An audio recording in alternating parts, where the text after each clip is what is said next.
Hello, hello, Happy New Year. Today you're about to hear about this process that I've used for 25 years to help manifest a new vision for my life. So in those years, I went from very, very ill, where conventional medicine had no answers for me, to being extremely healthy. I've changed careers twice until I'm doing something that's very satisfying for me. I've changed countries. I lived in Germany for a long time, and I came back to the US, and I went through a couple of career changes after coming back to the US and doing this. This process, I have used this over and over, and I do this every New Year's, and sometimes I'll do it on my birthday or other significant days like my children's birthday or something, or my half birthday, right? Or you can do this process as often as you need it. This is Dr. Anastasia, Chopelas, a scientific healer, and if you find this video helpful, please give me some thumbs up or 5-star love, and to help spread the word, and share it with your friends. Hit the subscribe buttons to get notification of new videos. So this manifestation or creation process that I'm about to describe uses the qualities of the quantum field to help you bring them into reality. As you move into that creation phase with focus on a clear vision, you create a bigger and bigger perturbation in the quantum field, right? So as soon as you reach in to try and make a measurement, you are perturbing it. So as you reach in to see where you're at, and to create a new focus, you are perturbing it more and more. And that's what's really important in this process, is the focus. It's not just like thinking about it, dabbling, and then moving away from it, and then the next day or two going, oh, I thought about that. So, well, it's not working, and then moving past it, right? So the focus is super duper important. And the last video, I talked about releasing the old and putting that in your rear view mirror to let it go. And if you haven't done it yet, watch the video linked in the description below and do that releasing process. I did that releasing process last night, and today is the second step to that process. That's today on New Year's Day. This process programs your subconscious and cells to move forward on your big goals and dreams. And it does it pretty much effortlessly, right? And it requires pen and paper and not typing. The process of moving your hand on the paper somehow stimulates this connection to whatever it is that you are connecting to. I don't know what your belief system is, but for me, I believe I connect to the divine or whatever guiding energy is up there. And typing actually accesses a different part of your brain. And it doesn't seem to stimulate the download process quite as powerfully as this does. So now that you're done with this toxic energy release, take a few deep breaths. Straighten your spine up to get the energy flowing nice and well. And then in those deep breaths, breathe all the way down as deep as you can. And imagine that healing air going all the way down to your fingers and toes.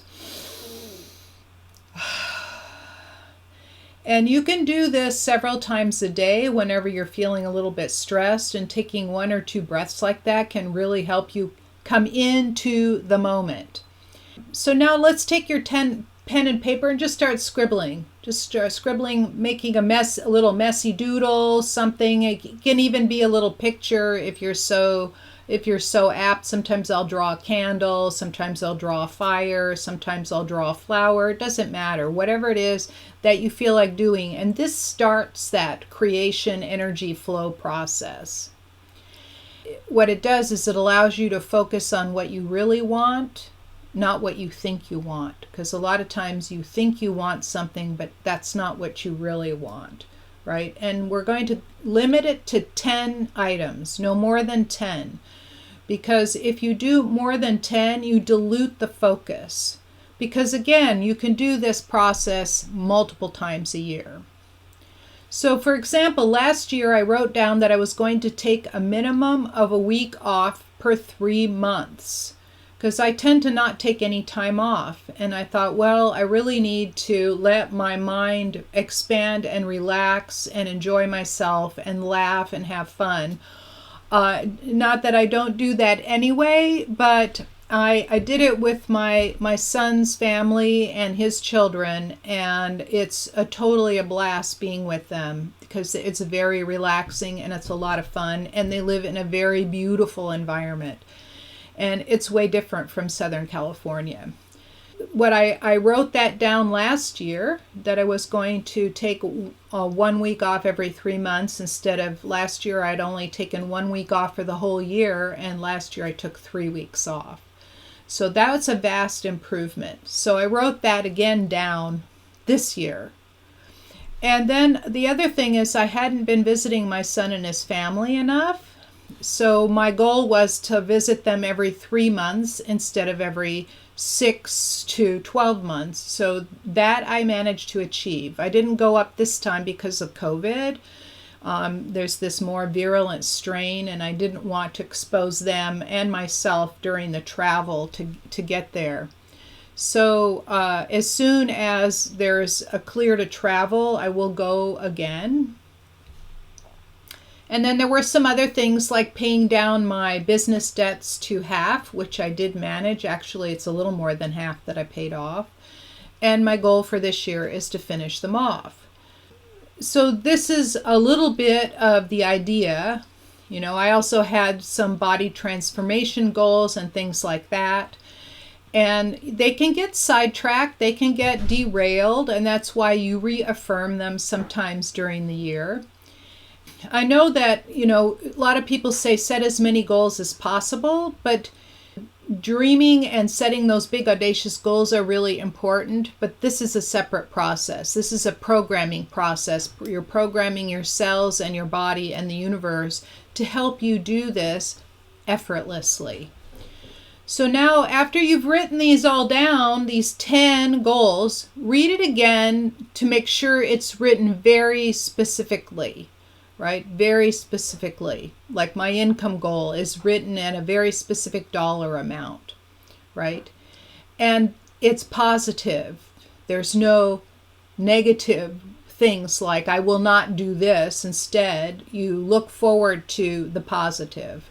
And now close the book. You're not going to open them again. I have the same book that I have sitting back here on my shelf. I have the same book that I've been using for years. And I go back and I look, and you can see the progress that I've made on each of these goals. It's really, truly magical. Your subconscious mind will take over and help you get this done. And when you look at them again after you've decided you want to do this process again, you'll be surprised at how much you have achieved. Like I went back and I looked at my list, and I was very delighted that I had actually achieved a good number of those goals. And of course, you can reaffirm them and write them in a different way next time. Anyway, the action of writing it down and focusing on it, on positive achievement, perturbs the field in a big positive way and helps bring them into creation. I just want you to know that. And that's why this is a really magical process. So I look forward to hearing from you on how this has helped you focus your goals. And remember, you can do this in 6 months, 3 months to 6 months or so to help you refocus if you feel like you're at loose ends. Again, Happy New Year. Thank you so much for being here. I appreciate you. Please give me a thumbs up or 5-star rating to spread the word. Share it with your friends and be sure to subscribe to my channel. I've reserved time on my calendar to speak to you about this and other topics at scientifichealer.com/appointment. And I look forward to seeing you in the next video.